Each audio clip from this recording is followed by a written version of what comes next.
அனைவருக்கும் இனிய வணக்கம் நண்பர்களே. இனி வருகின்ற நாட்கள் அனைத்தும் முருகப்பெருமானின் அருளால நிச்சய நல்ல நாளாக மாற ஓம் முருகா போற்றிடும் மந்திரத்தை 3 முறை கமெண்ட் பண்ணுங்க.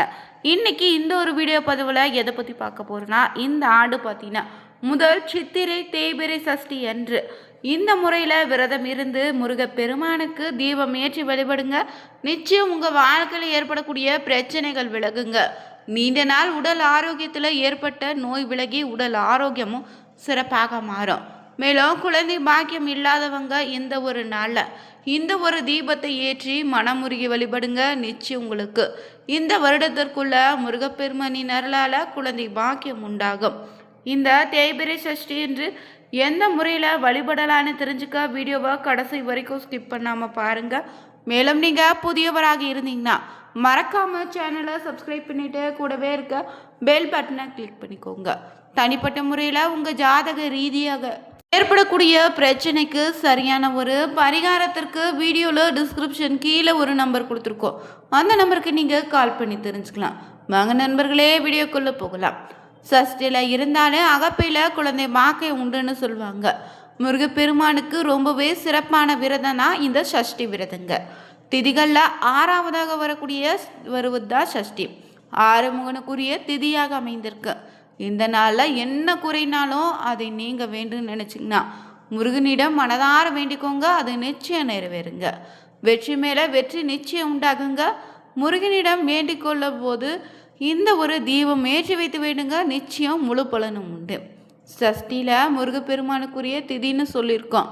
பொதுவாகவே முருகப்பெருமானுக்கு வார விரதம், நட்சத்திர விரதம், திதி விரதம்னு 3 வகையான விரதங்கள் இருக்குது. வாரனா வாரந்தோறும் அமையக்கூடிய செவ்வாய்க்கிழமை நாள விரதம் இருப்பது. நட்சத்திரனா முருகனுக்குரிய கிருத்திகை நட்சத்திர நாள விரதம் இருப்பது. திதினா முருகனுக்குரிய சஷ்டி திதியில் இருப்பதுங்க. இதில் சஷ்டியில் மட்டும் வளபிறை சஷ்டி, தேய்பிறை சஷ்டின்னு மாதத்திற்கு 2 முறை வரும். உங்களுக்கு தீராத பிரச்சனையில் தவித்தாலும் திருமணமாகாமல் தள்ளி போயிட்டே இருக்குதா, குழந்தை பாக்கியம் இல்லையா, வாழ்க்கையில் தோல்வியை மட்டும் சந்தித்துட்டு வரீங்களா, அப்படிப்பட்டவங்க சஷ்டி திதியில் விரதம் இருந்து முருகனை வழிபடுங்க. நிச்சயம் நல்லது நடக்கும். சஷ்டியில் விரதம் இருந்தாலே முருகனுக்குரிய மந்திரமோ ஸ்லோகமோ சொல்லி தான் வழிபட வேண்டும்னு எதுவுமே கிடையாதுங்க. உண்மையான பக்தியோடு மனமுருகி நீங்கள் முருகான அழைச்சி உங்களுடைய கோரிக்கை இந்த நாளை வச்சாலே போதும். நிச்சயம் முருகப்பெருமான் உங்களுடைய வேண்டுதலை நிறைவேற்றி தருவார். அதுவும் குறிப்பாக இந்த சித்திரை மாதத்தில் அமைந்த தேய்பிறை சஷ்டி அன்று வீட்டில் குறிப்பிட்ட முறையில் விளக்கேற்றி வழிபட்டு பாருங்கள். நிச்சயம் உங்கள் வாழ்க்கையில் தோல்வி என்பதே கிடையாது.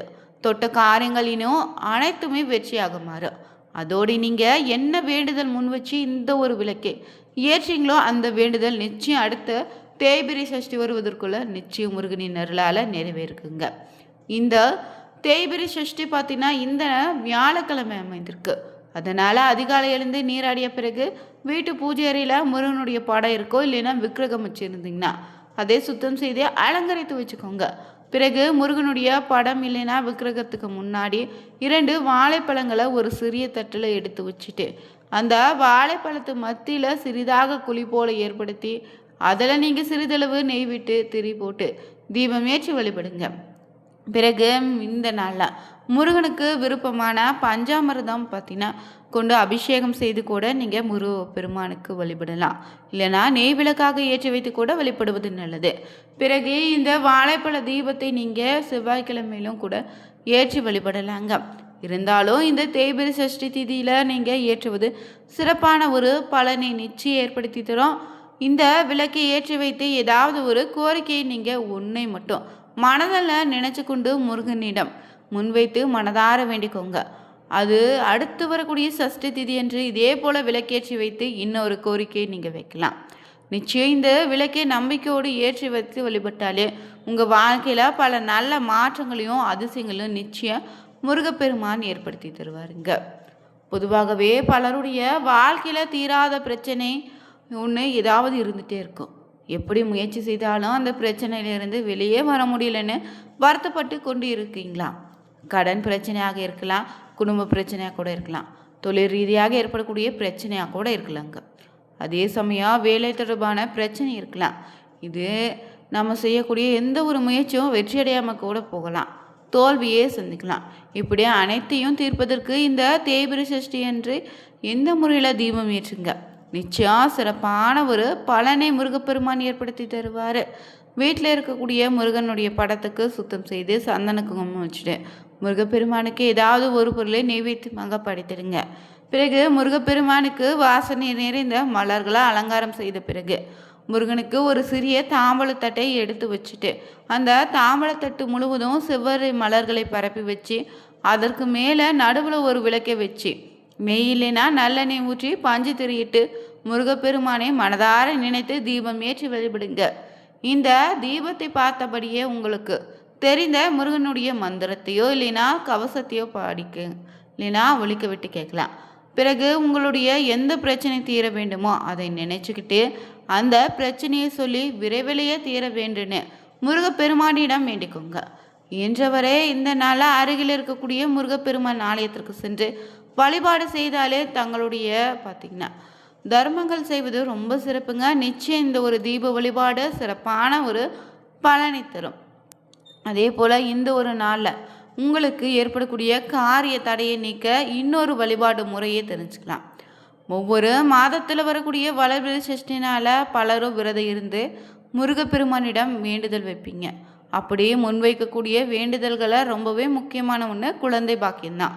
அதனால் குழந்தை பாக்கியம் தொடர்பான வேண்டுதலை நீங்கள் முன்வைப்பதற்கு பார்த்தீங்கன்னா சிறப்பான ஒரு நாள் தேய்பிறை சஷ்டி நாளில் வழிபட்டாவும் ரொம்ப நல்லதுங்க.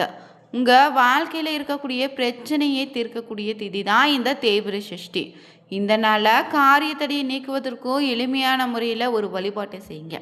இந்த தேய்பிறை சஷ்டி நாளில் பார்த்தீங்கன்னா வீட்டில் மாலை 6 மணிக்கு மேலே முருகப்பெருமானுடைய படத்துக்கு 6 அகல் விளக்கில் நெய் தீபம் ஏற்றி வச்சு முருகப்பெருமானுக்கு ஏதாவது ஒரு பொருளை நெய்வேத்தியமாக படைத்து வழிபாடு செய்யலாம்.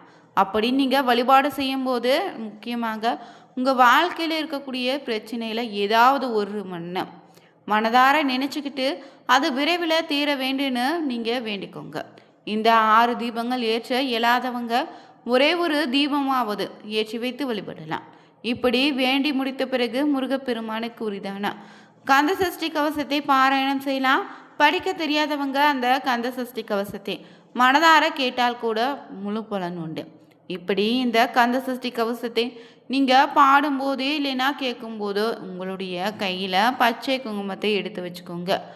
கந்த சஷ்டி கவசத்தை படிக்க ஆரம்பிப்பதற்கு முன்பாகவே இந்த பச்சை குங்குமத்தை வலது கையில் வச்சுக்கிட்டு பிறகு முருகப்பெருமானை மனதார நினைத்து கந்த சஷ்டி கவசத்தை படிக்க ஆரம்பிங்க.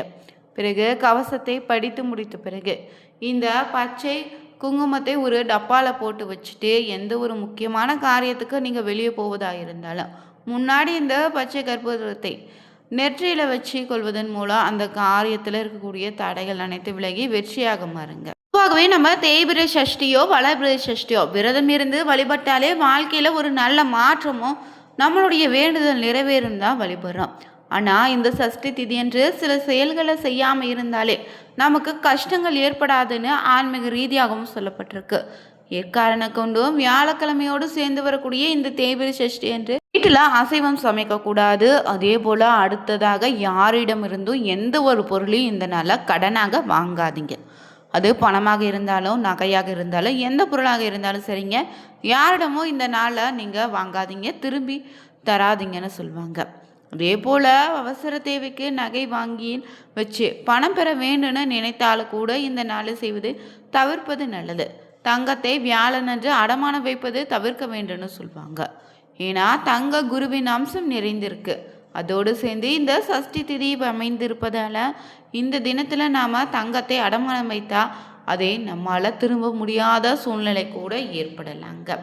அதே போல் கடன் வாங்கினோம்னா அந்த கடனை அடைக்க முடியாத நிலை உண்டாகணும் சொல்லுவாங்க.